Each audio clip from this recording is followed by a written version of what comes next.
Hello everybody. It's a bit nerve-wracking to be the last speaker, so if tensions are flying high in my head, please forgive me. And also forgive me for my English, since that my tongue doesn't cooperate with my brain, so I sometimes have difficulties pronouncing things. So, big thank you for Richard for inviting me here, and a big thanks for the organisers, and I'd like to specifically thank for the march yesterday. It's a very special event to have in an academic conference that doesn't ever happen, so really, really huge thanks for the local organisers as well. During this talk I'm going to be showing images that might be quite disturbing. They come from Finnish undercover footage taken by activists within the last 4 years. Finnish advocates went to hundreds of farms, got loads and loads of material that was broadcasted in primetime TV in Finland, and quite often I had to go and debate on TV, fur farmers and such like people, to discuss these images, and that gave the idea of this paper to me, because I wanted to look at what it means to have images of animal suffering and what it means to look at images of suffering. So please keep the images in mind whilst I am talking. I hope the slideshow works.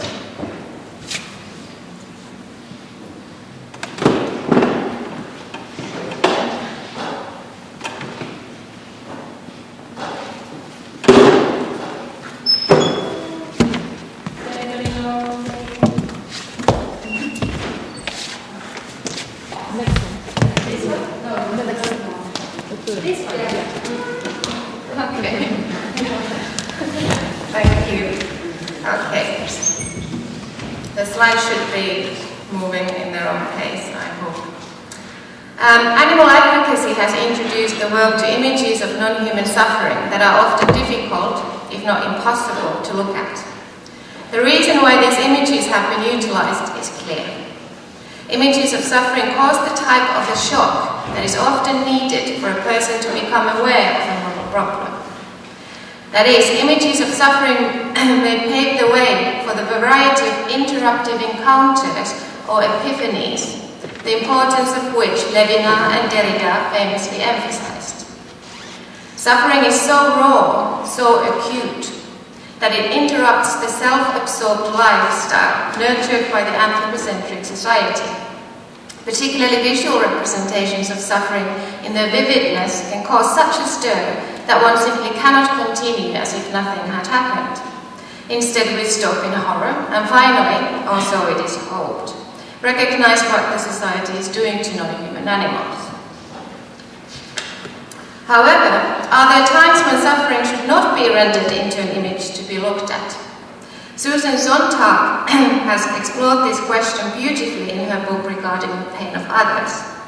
According to Sontag, the moral permissibility of the act of looking depends on our ability to act on behalf of the victim. As long as images of suffering raise the desire to do something in order to help the sufferer, they should be produced and they should be looked at. In fact, we face a duty to look at such images. We have to force ourselves to face them, as long as they can provoke moral change. However, the problem arises when there is absolutely nothing the viewers can do. In other words, it is problematic to look at suffering which we can do nothing about. The danger is that lack of ability to erase, the lack of ability to help erases normative concern, and instead lures us to view images of suffering by pure aesthetics. That is, because we know that we cannot do anything, we forget about morality and instead concentrate on the spectacle of suffering from a viewpoint of curiosity and visuality. This again opens the door for a worrying possibility. Rather than concern, images of suffering may provoke pleasure. As Sontag points out, suffering is often represented as a spectacle in classic paintings. A victim is surrounded by onlookers who look at the victim suffering from a detached, neutral perspective, as if it was a point of curiosity rather than something morally troubling. In Sontag's opinion, the message behind these paintings is that the suffering in question cannot be stopped, that there is nothing the onlookers can do, and this gives the onlookers the right to forget about concern and concentrate rather on the visual display in front of them. The viewers of these paintings easily adopt a similar position, and in a state of curiosity and marvel stare at the gruesome details of blood and death unfolding in front of their eyes. They remain utterly detached from the victim, but yet curious over her injuries. This detached perspective facilitates the pleasure of flinching, within which we love to feel horrified and disgusted when witnessing images of suffering. This, of course, should be alarming. Enjoyment at the face of the suffering of others, or Schadenfreude, should make moral alarm bells ring loud and clear. Hence, Sontag argues that in many instances where we cannot help the victim, looking should lead to shame rather than pleasure. She uses Goya's The Disasters of War as an example of a work that invites such shame.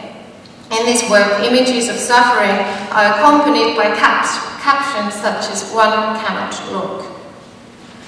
Therefore, the moral element should not disappear with our inability to help the victim. Rather, it stays and concerns our very character. The question becomes, what type of beings are we to enjoy looking at the suffering of others? These claims have much relevance in relation to given types of footage of animal suffering, captured on film for the purposes of enjoyment and entertainment.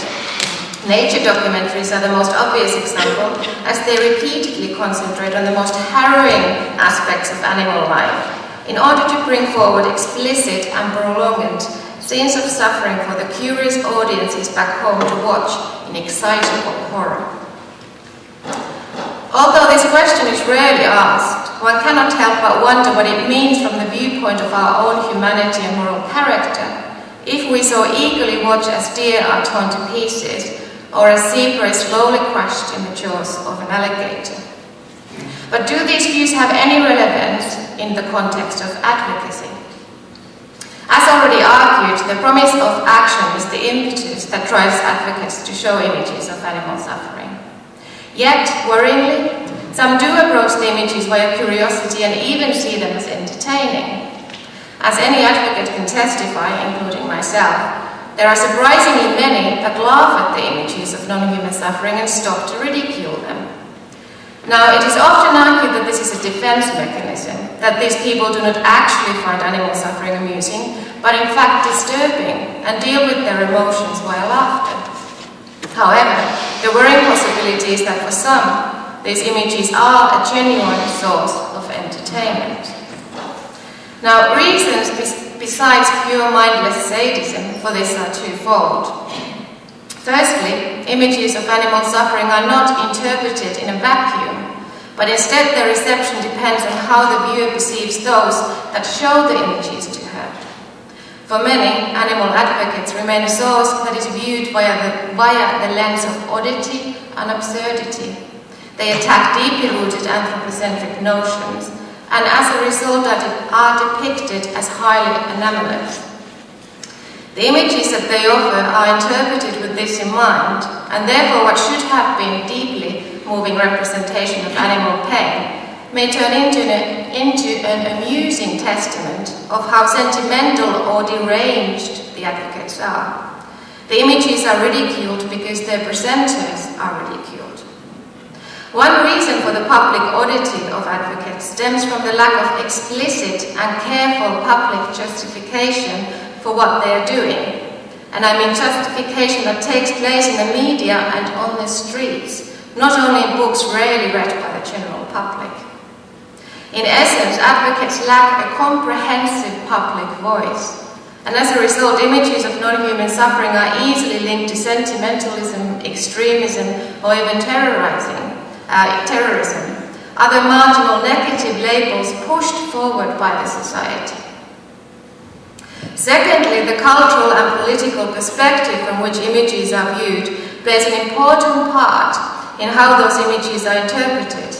David Campbell claims that, and I quote, "If photographs fail to induce action, the fault lies not with photography, but with the larger system which provides viewers with victims and then presents them as under, outer, or otherwise marginal in comparison to the normal, centered society, while punishing them either directly or through moral inaction and indifference. In short, audiences are told that they do not need to care because it is just those others that are suffering. This is clear in the animal context. Anthropocentrism marks non-human suffering as less significant, which allows for audiences to bypass images concerning it as irrelevant. The obvious solution is that images of non-human suffering need to walk hand in hand with a narrative that positions non-human beings as morally valuable individuals, that is constantly anchoring them on moral viewpoints may prevent images of suffering from becoming a mere detached aesthetic that can be used as entertainment. Here, advocacy needs to develop a public voice that pays continuous attention to its own credibility and the types of messages that it sends forward. The question is, does it only shout puppy killers on the streets, or does it seek to put forward moral arguments that could persuade even those puppy killers? Images of non-human suffering need to be clearly tied to a wholesale critique of the institutional reasons that cause such suffering. As Stanley Cohen has argued, in order to interpret images of suffering, we need moral knowledge next to factual knowledge. And this is evident also in relation to imagery of non-human suffering. With such normativity in hand, pleasure of lynching is much harder to come by. Advocates face also another problem. The contemporary Western societies are arguably witnessing a naive eagerness for moral nihilism. As already Alistair McIntyre manifested in his seminal work, After Virtue, contemporary thought has encouraged a consumeristic and instrumental approach to morality. One can pick and choose which values to follow, no matter how contradictory and fragmented these values are in relation to one another. The ensuing subjectivism walks hand in hand with utter cynicism about representations of moral viewpoints.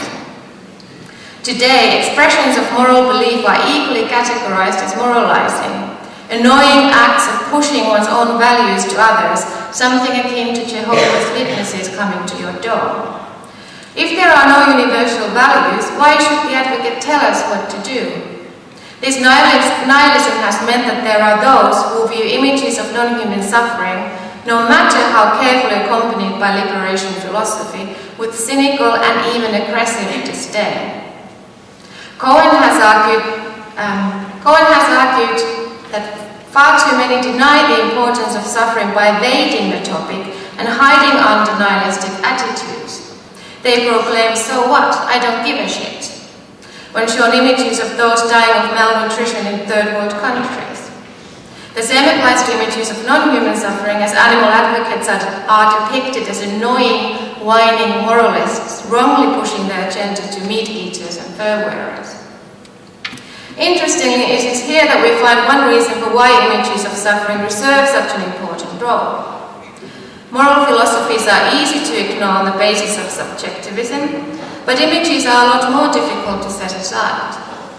Their strength is in the way in which they invite the type of direct, immediate effect toward others that is often underlined in current discussion. Images provide us with an alternative to words and theory, and particularly the types of animal ethics theories which Cora Diamond has termed deflection, as they communicate the physical form and gestures of the animal to us, and leave the door open for emotions and understandings which usually escape analytical reasoning and particularly propositional language. It is in images that one can find these moments of madness that Derrida so vividly emphasized. which cannot be made sense of with language, but which nonetheless offers certain clear understanding and moral recognition. Therefore, images may invite empathy and compassion much more directly than theoretical ramifications. As phenomenology has taught us, often it is the body in front of us that lays the ground for the type of intersubjectivity and empathy which theoretical formulations can only dream of achieving, and perhaps images of the body help to build something similar. Therefore, although images do not suffice to all, and although philosophies are needed to accompany them, images also have a potential power to persuade those that are not interested in or persuaded by philosophies, and this includes very many people. Cynics may scoff at the theories of animal ethics, but many will struggle to scoff quite so loudly in front of images of non-human suffering. Philosophies help where images fail, and vice versa. Images alone do not always suffice, but neither do words. But do images of animal suffering always evoke the type of moral activity that Sontag is after? Do they always create epiphanies? The answer is no, since there are times when images of suffering in fact evoke nothing but inactivity.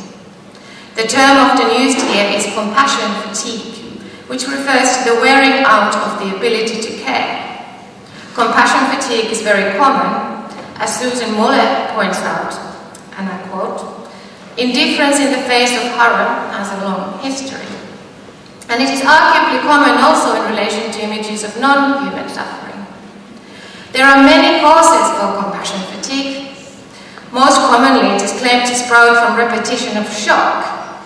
In contemporary media, there is a need to constantly surpass the previous level of horror, to show something even more upsetting.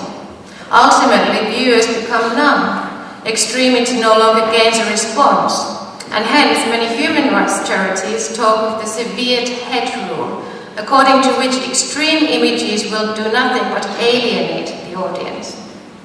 Moreover, overly vivid depictions of suffering can be difficult to shake from one's mind, and will at times lead to a refusal to encounter any more references to suffering simply because they are far too hard to bear.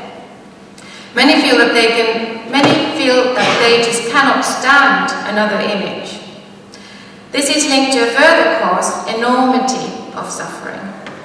Enormity renders suffering abstract. Suffering becomes too epic to be altered locally, and this leads to doubt concerning whether one ought to care or act at all. I quote Moller here.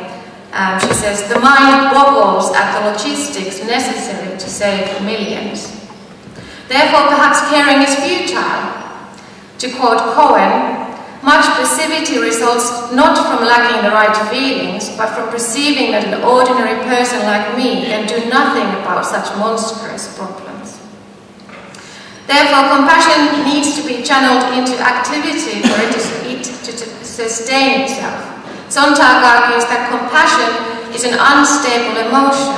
It needs to be translated into action, or it withers.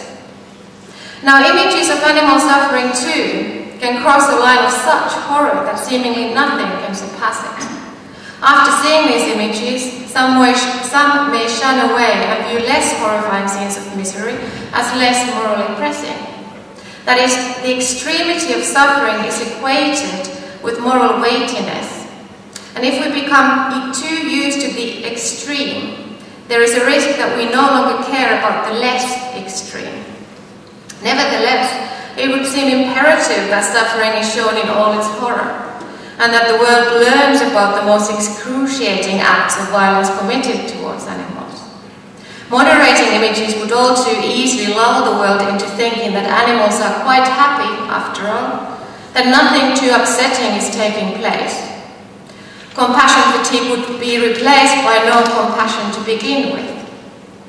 Moreover, since the suffering of animals is so marginally broadcasted in the media, and since it still remains a hidden taboo, the society is very reluctant to notice, let alone address. Shock tactics are needed. When the cultural ethos is so strongly anthropocentric, One needs strong tools with which to create cracks on that ethos and thus gain attention. Therefore, what remains hidden, yet so terrifyingly common, needs to be brought into the light with full force, and at times this requires raw and absolute explicitness. However, extremity ought to be accompanied by efforts to invite action and optimism that something can indeed be done. With a hint of confidence that there are options for action, extremity may not be so off-putting. The fatalistic feeling that there are no causes of action to take is arguably the most pressing reason for compassion fatigue in the animal context. The numbers alone go beyond our grasp, tens of billions each year. How could one begin to have any impact?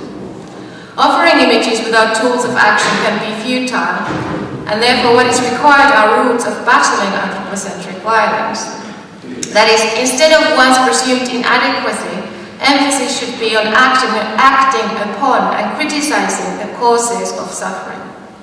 And I quote Susan Muller, being able to help survivors is intrinsically more engaging than feeling paralyzed by the moment of death.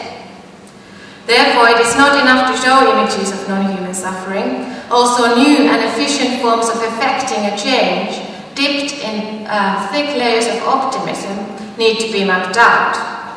If activity justifies the act of looking, images need to be accompanied with clear alternatives for action, and here far more options besides the obvious, veganism or signing a petition, are needed.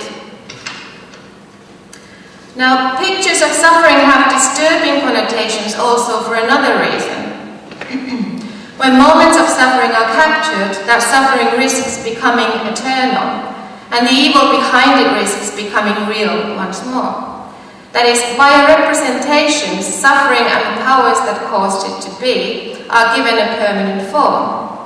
What is so troubling about this permanence is that suffering is deeply aversive and deeply private. We wish for it to never happen, and experiencing it is always intrinsically subjective. With images, what was a private moment that should never have existed becomes a public entity that will never fade away. This is an issue faced by J.M. Coetzee's character Elizabeth Costello, with whom I'm sure everybody here, or most of you, are familiar with. Costello reflects on whether a book detailing the horrors of torture and executions in the Holocaust era should have been written at all. She ponders, and I'm quoting, "That is what Paul West, novelist, had written about, page after page after page, leaving nothing out. And that is what she read, sick with the spectacle, sick with herself, sick with a world in which such things can take place, until at last she pushed the book away and sat with her head in her hands. Obscene. Obscene because such things ought to not take place, and then obscene again because having taken place, they ought not to be brought into the light, but covered up and hidden forever in the bowels of the earth. Like what goes on in the slaughterhouses of the world if one wishes to save one's sanity." So that was a quote from Coetzee's Elizabeth Costello. Coetzee's Costello is unsure of whether reading about suffering has any positive effect, and whether one can write about it without being permanently scarred. For her, telling stories of utter violence reproduces the suffering that once took place, and by so doing gives flight to evil once more.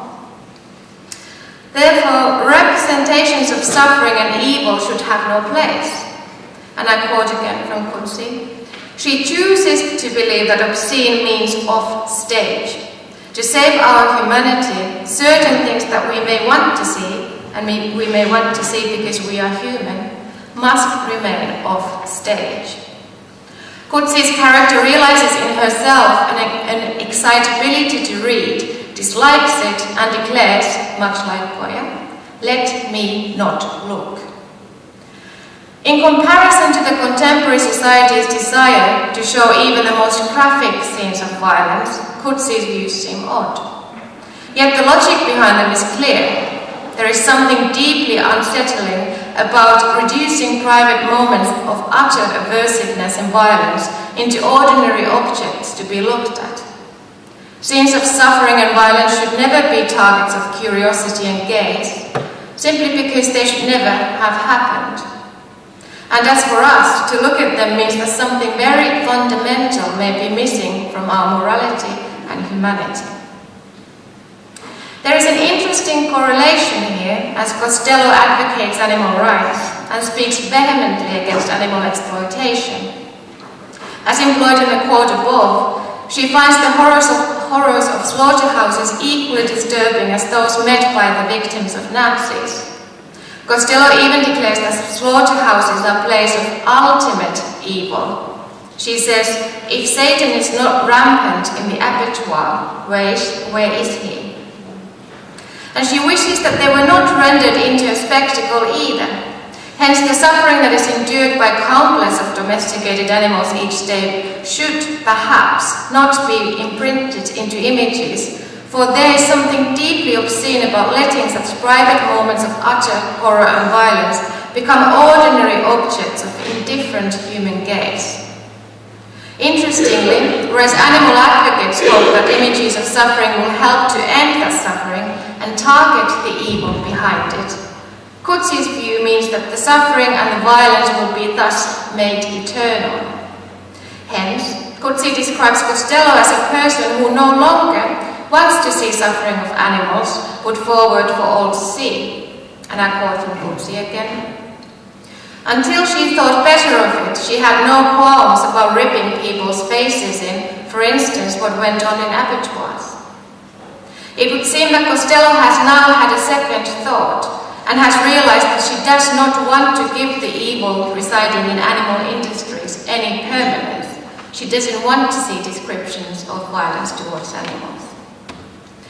What should we make of this? Whilst there is something very poignant about Costello's views, she is also somewhat hasty in her conclusions. An alternative interpretation is that it is not the representation of suffering that forms the primary problem, but rather how these representations are received. Arguably, it is when they become a source of entertainment that images of suffering reproduce what Coetzee calls evil. Yet, when the act of looking includes the possibility of a moral epiphany, looking loses its obscenity.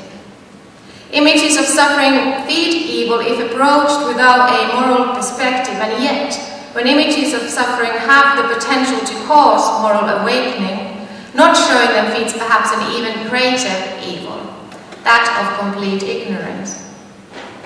Now let's think of the most typical undercover footage of animal suffering, which usually involves animals in extreme states of suffering. Is it right to have such images live forever, to have the moment of utter fear and suffering imprinted in film?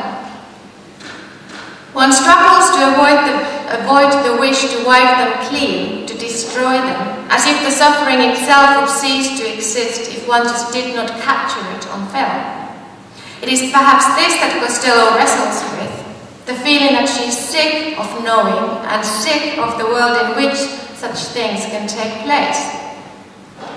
However, at the same time, a completely different attitude may take a hold. It tells us that it would be wrong to not show what happened, for this would enable evil to sneak its way through our society without anybody taking any notice. It is the not being seen and the not being known that give evil its frightening stamina and power. Hence, it has to be remembered that suffering does not cease to exist as long as we do not photograph it, and that in fact the evil, as Costello uses the word, behind it becomes stronger and more potent in the absence of images. Whereas Costello asks us not to look, one could also perhaps be urged to look. Now, photographs of suffering serve an important function as they are, and I quote from Sontag, a means of making real, or more real, matters that the privileged prefer to forget. In fact, Sontag argues that images haunt us. We cannot forget what we saw, and instead become preoccupied with and troubled by the suffering of others. Therefore, perhaps we should all be haunted by images of non-human suffering. Just as Elizabeth Costello, perhaps we should become exposed to the non-human condition and let it scar and wound us for life. Because the suffering of animals does exist, and we should never have the license to forget it. By letting it haunt and wound us, we recognize the moral relevance of the horror faced by millions of non-human creatures each day. You most likely know this, but Costello is a really wounded and exposed and raw character and constantly struggles with the fact that she knows what happens to animals. And if we use Sontag's interpretation of images of suffering, maybe this is exactly what all of us should become, that type of wounded characters who cannot forget. Now, Sontag emphasizes that we should acknowledge how much violence and suffering there is in the world. In her mind, those who are surprised by suffering have not reached, and I quote, moral or psychological adulthood. She maintains that, in fact, we do not have the right to remain unaware of suffering. She argues, no one after a certain age has the right to this kind of innocence or superficiality, to this degree of ignorance or amnesia. On the basis of this, Sontag argues that images of suffering not only can, but should haunt us. They may be imperfect in many ways, but they serve a vital function in not letting us forget. This clearly applies also to non-human suffering. Whereas Costello suggests that we do not have a right to look, it can be argued that we do not have the right to not look, at least in those circumstances where looking is necessary for moral epiphanies. Now, one crucial reason why images have such a strong normative impact is the way in which they individualize and familiarize sufferers. Suddenly, distant, faceless and generic others become concrete, specific beings whose expressions and suffering we can witness. If ethics requires that we come face to face with the other, images of suffering are a prime way of making this happen. Yet, not all images achieve this. This is because the manner in which the sufferers are characterized has a definite impact on the type of moral implications we draw from images. Whereas individualized sufferers are victims who are portrayed as specific, active beings, annihilated sufferers are portrayed as faceless stereotypes who remain passive and incapable. Lili Chouliaraki, I don't know how to pronounce that name, argues that while the former invite ethics, the latter, the pacified victims, are easily ignored. In their generic passivity, they seem too different from the viewer, too alien to be cared for. The ease with which annihilated sufferers are ignored is worsened by the way in which they are often depicted through reference to their bodies rather than their minds. Concentrating on bodily injuries can fetishize the victims and even dismantle or fragment them into collections of separate, curious bodily features. This leads to detachment, within which moral response becomes improbable. The audience only sees blood and guts, and no individual behind them. Therefore, individuation of the sufferer is important from the viewpoint of normativity. Sufferers must be shown as specific, active creatures, not as passive bodies. This is evident also in the context of non-human suffering. Images of animal suffering need to be careful not to emphasize the physical too much over the individual as a whole. And when I've been doing activism, I've often encountered people who are really curious about what the images that are on the placards actually contain, and they ask, oh, what body part is that? What's happening there? They have absolutely no concern for the image as such. They're just curious over the body spectacle in front of them. The individuality of victims can be hidden in various ways, three of which are especially important. The first is quantification, within which sufferers are portrayed as generic masses rather than individuals. The moral consequences of quantification can be severe, as it has famously been placed as a warning sign of a genocide. Via quantification, sufferers become stereotyped and distant creatures who are ultimately unknown and valueless. Animals are often quantified in imagery that follows their anthropocentric narrative. In fact, contemporary Western cultures tend to see animals as masses, as faceless entities defined by various groups such as flocks, herds, packs, and so forth, or categories based on use such as farm animals, pets, or species. They are viewed as generic creatures, copies of the prototype of a cow or a rat. Every cow is the same. As Derrida has argued, perhaps the greatest generalization is the term animal itself, which forces into its jurisdiction a huge number of very different creatures, as if they were all one and the same. This makes it more difficult for audiences to recognize animal suffering, even when they are shown images of it, and you will see images of quantified animal suffering on those slides as well. Recognition of suffering requires recognition of an individual viewpoint, and when the latter is missing, claims of suffering may even seem absurd. It is important to show numbers. These images, I think, are important, even if they are quantifying. But in doing so, the individual must never be lost sight of. So the individual needs to accompany the quantified images in some form. Quantification is linked to the second way of stripping victims clean of individuality, and this is emphasis on passivity. For instance, citizens of the Third World are repeatedly portrayed as creatures who cannot look after themselves. They are desperate for our help, Western help, because they themselves cannot take action, also it's presumed. And this is why the child is the icon of African suffering. It's a helpless, passive creature who cannot do anything. Passivity re-establishes the patronizing notion of sufferers as incapable, helpless victims. This can be relevant also in the non-human context.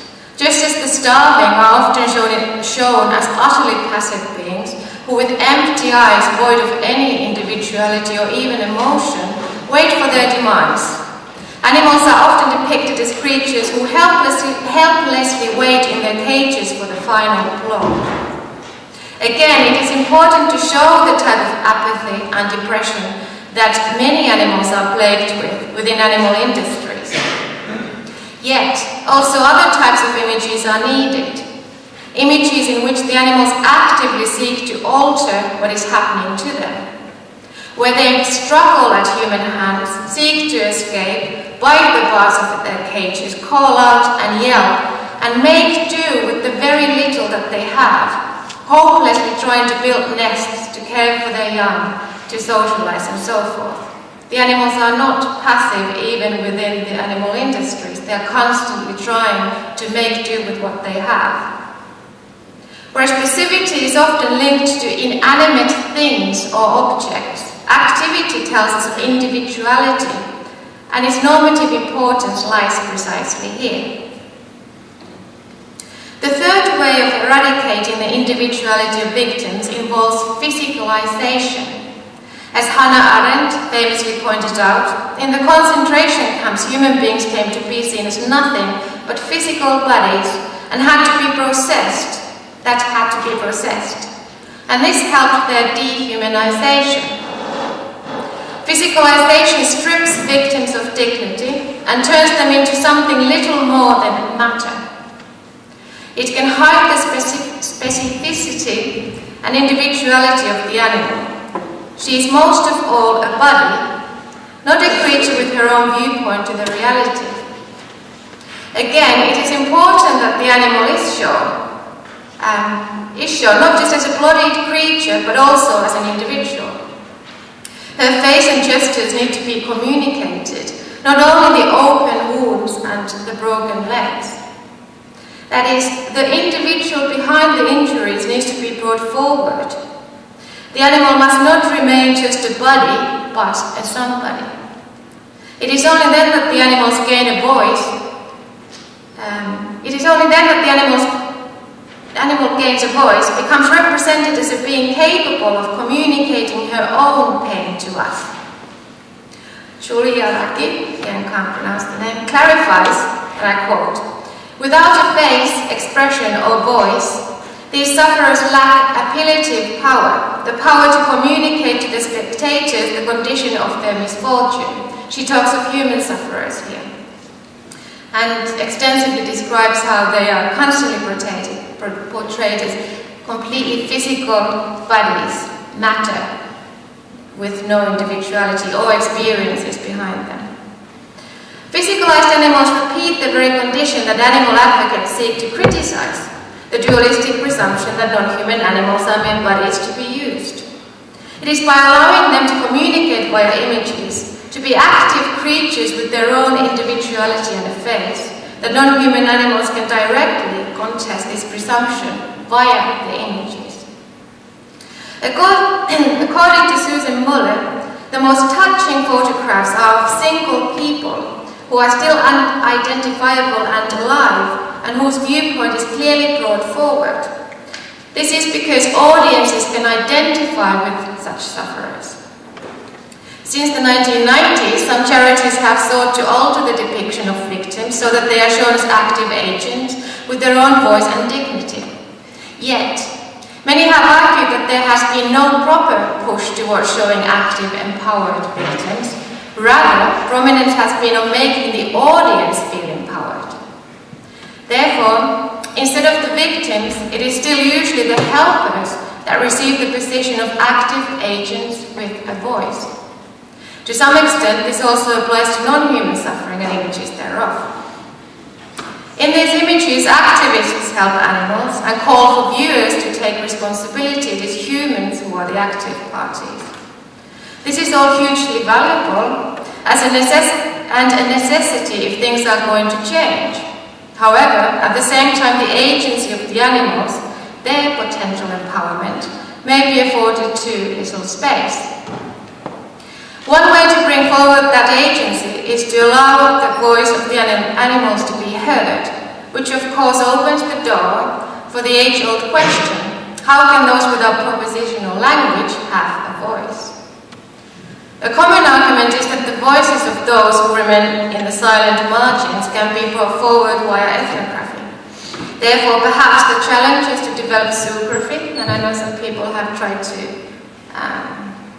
construct zoography, that will enable us to understand and further communicate the lived experiences of non-human animals. What zoography could consist of remains an open question, and I think many of the articles and books that deal with this are quite abstract and don't necessarily give concrete examples of zoography in reality or in the practical context. However, it would seem that interactivity, intersubjectivity, and truly listening to non-human animals are necessary ingredients in the development of zoography. And here one example is Barbara Smuts, who's an ethologist and has produced brilliant articles about her own intersubjectivity with animals. And these seem to really be a fruitful basis for zoography to develop. A further noteworthy issue is the context of suffering. Julia Raki, hope I got it right now, maintains that concreteness, linking suffering to its concrete basis, is crucial for the creation of compassion. Audiences need to understand where the suffering comes from, otherwise it easily remains abstract. One danger here is naturalization, within which victims appear to be natural sufferers, and suffering itself becomes a natural, morally irrelevant phenomenon. Part of naturalization is that the causes behind suffering are not brought forward. For instance, the reasons why a famine is taking place are often simplified and distorted. Images of the starving can be icons of outrage, but they may achieve relatively little when the underlying causes are not brought to the fore. Therefore, stereotypic images tend to simplify beautify the complexities behind suffering and thus prevent us from truly tackling its causes. This applies also to non-human suffering, the causes of which are rarely brought forward in any great detail.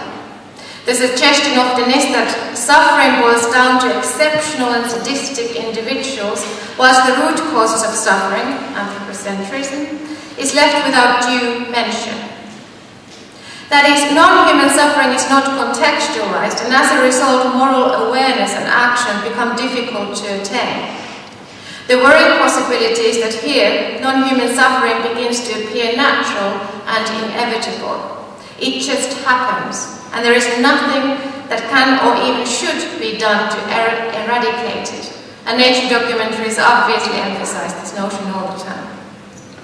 Non-contextualization is not only the fault of welfarist literature, and this is an important point.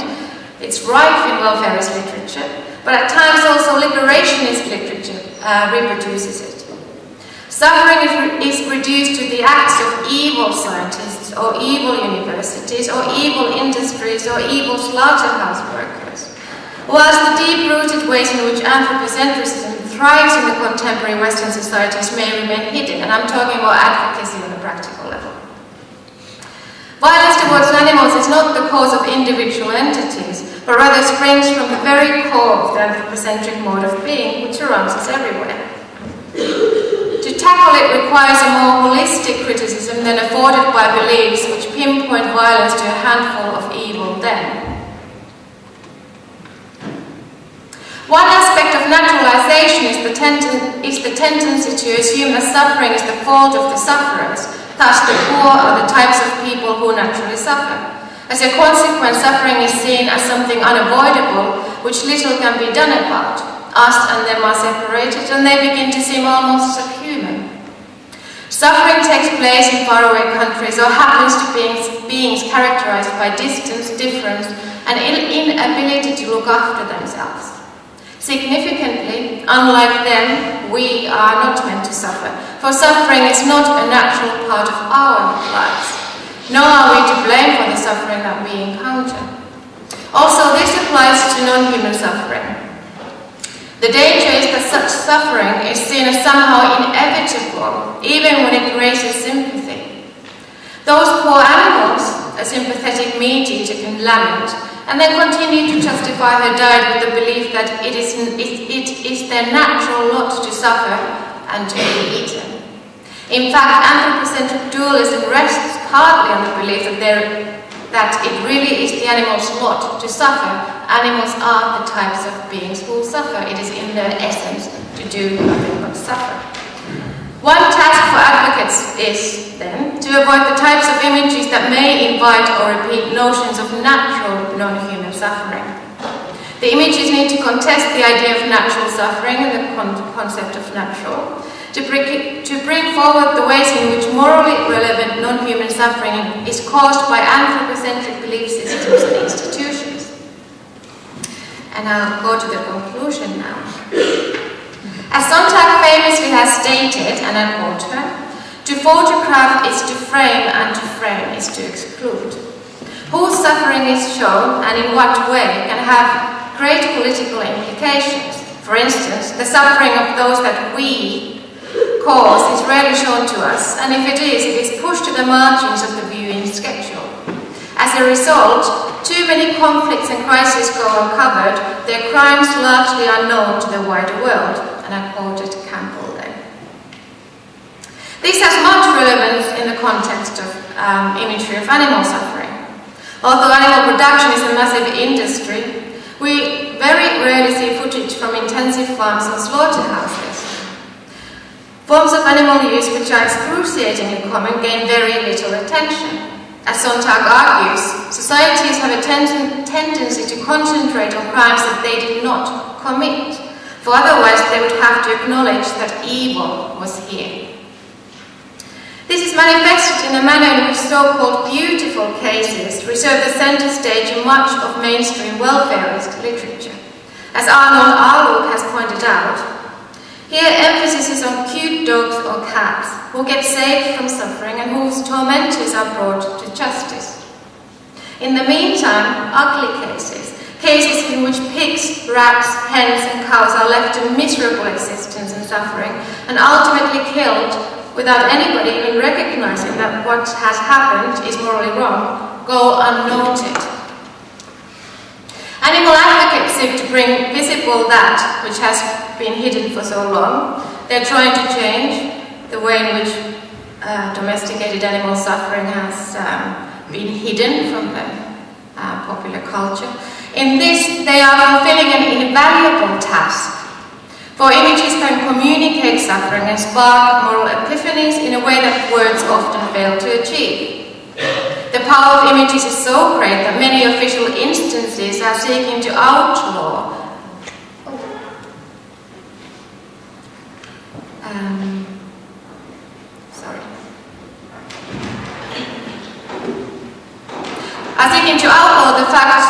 the act of recording what happens within animal industries.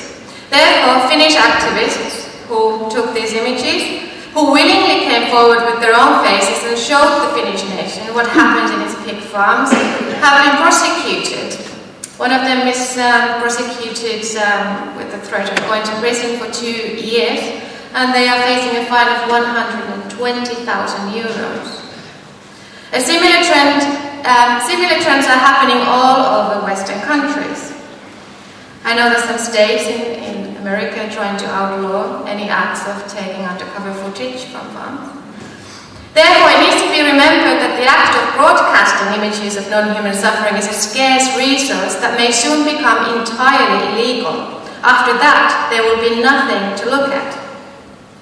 Yet imagery of animal suffering must not be approached naively, but rather one must keep in mind the difficult issues that concern not only the act of looking, but also the act of representing. Images of non-human suffering hold an important position within animal liberation, but they must continuously bring forward direction for action, normativity, and the animal voice, and the context of violence. It is only then that we have the duty to look rather than the duty to close our eyes. Thank you, that was it.